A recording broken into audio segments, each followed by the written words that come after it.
lagu sing malah kurang ajar. Sing ndi? Pada hari Minggu ku turut ayah ke kota, naik delman istimewa ku duduk di muka. Oh, kurang ajar wirai dilunggui. Pita Mas. Lah duduk mukae apa? Rai. Lah duduk di mukae ora rai dilunggui.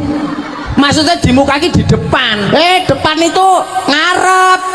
Kalau muka itu rai. Gak maksudnya ki di muka itu di depan, Pak. Depan ini ngarep goblok ora tau sekolah we.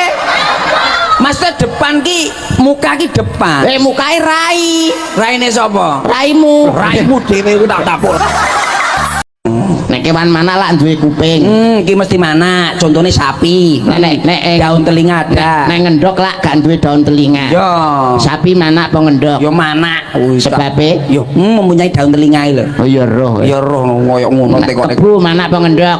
Yo mana kebo ngendok ki jane kucuk. Sebabe nek daun telingane. Pitik mana apa ngendok? Yo ngendok. Sebabe tidak ada daun telinga. Banyak mana apa ngendok? Yo ngendok. Goblok kowe iki. Banyake ning dinggon anak-anak.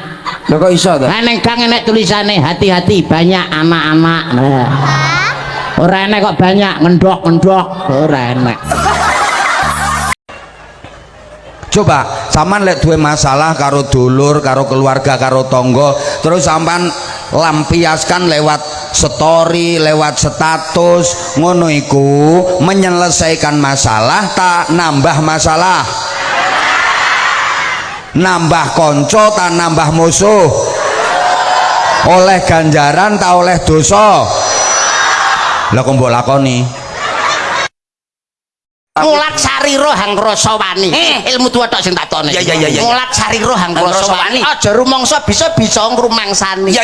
Ibaratnya kaya mawar melati lan kantil. Lamun linawaring tembung manis lumantar kedaling lati dadi kantil-kantil jroning nala ora nutut kowe. Iya. Sepira to gedene sengsara yen tinampa mung dadi coba. Terus wis kuwi tok ae. lah wis to. Yen wani aja wedi-wedi, yen wedi aja wani-wani. Prinsip apa Dik? Wong udun jiki. Aduh. Prinsip tenan aku langsung teng ngene to. Aku coba.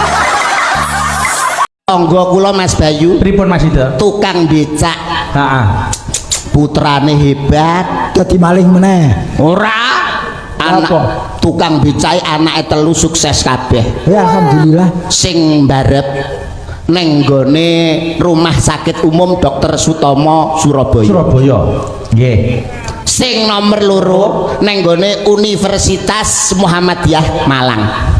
Wih, syukur. Sing nomor telu neng gone rumah sakit Bayangkara Kediri. Anake tukang becak. Nyambut gawe ning rumah sakit. Dokter. Medis dokter. Boten. Apa? Neng kono ya becak deh. Neng ngarep pokoke neng ngarep dalan.